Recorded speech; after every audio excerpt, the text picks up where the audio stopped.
Hello and welcome back to our Male and Guardian Community Impact Series. I go by the name of Ikia Ngube, and we're talking all things good governance in the public sector.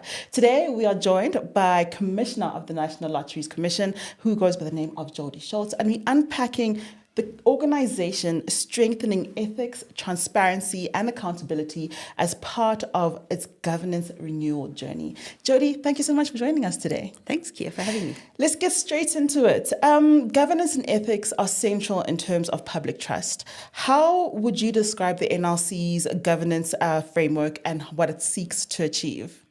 So our governance framework is based on our values, integrity, accountability, transparency. But it's also aligned to the Public Finance Management Act, our National Lotteries Act, our Code of Conduct, King 4. Yes. But what this practically means is we've had to go and revise our policy framework. We had over 100 policies. We're now sitting at about 80. I know, still a lot, and we're a small organization. We're 386 people. And so it's part of our continuous improvement journey that we whittle that down as we go forward. We've also had to look at some of our internal controls. Yes. Many of the forensic reports, the audit reports have indicated that there were gaps in terms of our internal controls. So one of the things, for instance, that we've had to do was to embed an inspectorate unit.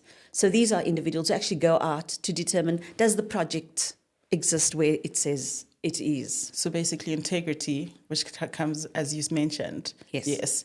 And let's talk a little bit about why key governance reforms or actions has the NLC, what key governance reforms or actions the NLC has taken to strengthen accountability and, of course, rebuild confidence. So the inspectorate function has been critical tool that we've had to deploy. We've also looked at our monitoring and evaluation.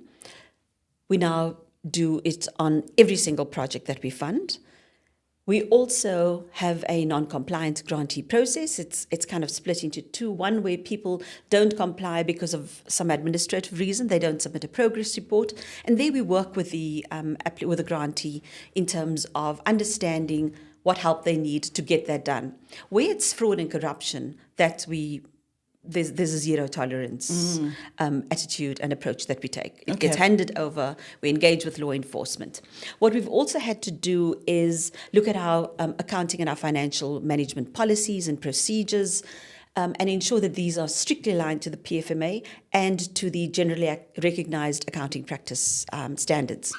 We've also been able to automate our grant funding processes. So we have a system, it's called Tutuka, which we started last December, and it was part of the call that closed in May. And the automation, how has that been? How have you seen the feedback with the automation? It's been patchy. Okay. We've had some very strong complaints about the system. One of the complaints, for instance, has been that the system buffers.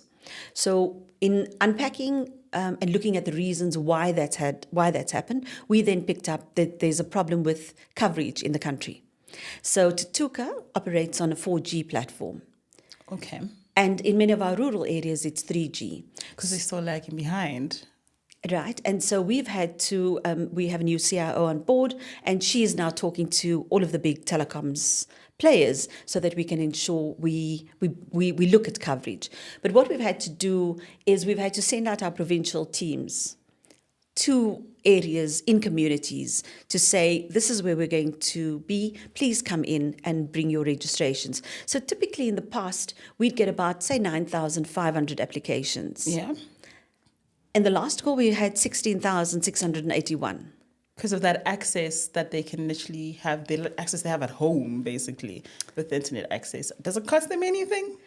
So you need a bit of data to get onto our website, but once you transact on our website, it's zero rated. Okay. And so that's one of the, the initiatives that we've implemented. That's beautiful.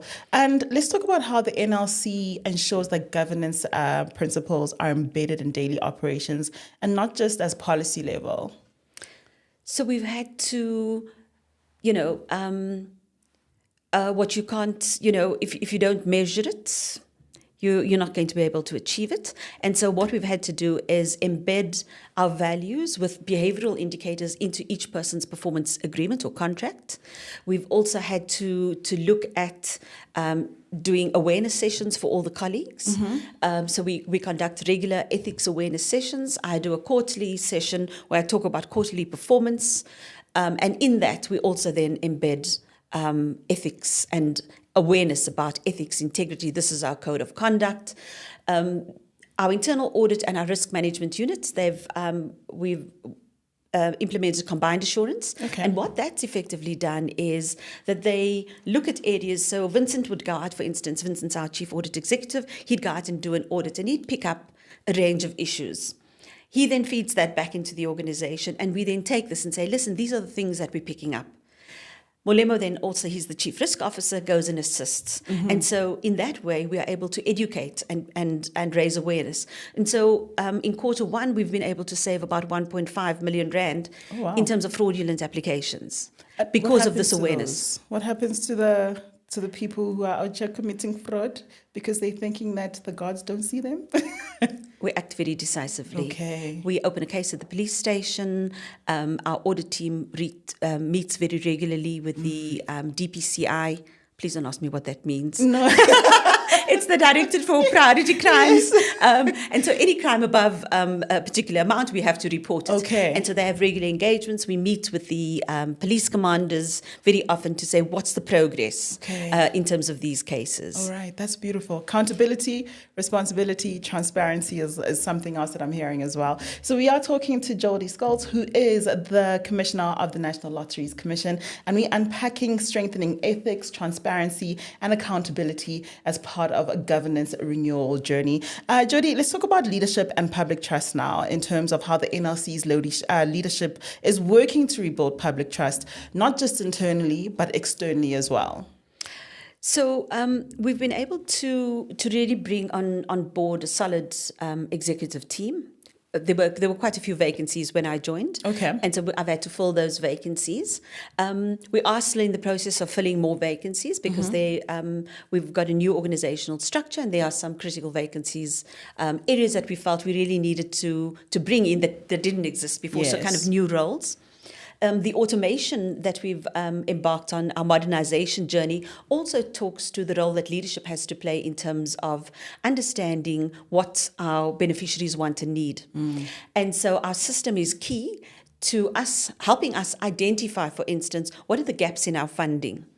So we're looking at GBV and we're seeing an unfortunate pattern that there isn't a lot of uptake, despite it being a national pandemic. And so these are the areas that we really need to look into and zone in. And we can only do this once we have data. That's and you can make informed decisions based on data. Okay. And also, what message would you like South Africans to take away from NLC's governance today? So the NLC is committed to doing the right thing, but we're also relying on all of you, the public, to help us on this journey. It's a journey that we can't do alone. People in communities know and understand when things are not done right. And so please report that. We've got whistleblower, we've got a hotline that's been stress tested, it's independent. Even if my hand, unfortunately, and touch wood, is not in the cookie jar, is in the cookie jar, there's a way in which that can be reported and investigated. Okay. So we rely on the public to act as a partner to the National Lotteries Commission in this journey of ensuring that our funding gets to the right people at the right time. So it's not just a sense of accountability and transparency and responsibility, but it's also a sense of ownership for the communities themselves. Absolutely. So Jodi, thank you so much for taking the time to sharing all of this encouraging information about how the NLC is really actively going ahead and strengthening its governance systems and, of course, reforming its role in transparent, accountable as a transparent and accountable institution. Any closing remarks for South Africa? The NLC remains the funder with soul. As you heard her, she said that the NLC remains the funder with soul. Thank you so much for joining us. Kia Ncube is the name. Please do make sure that you keep yourself and others safe.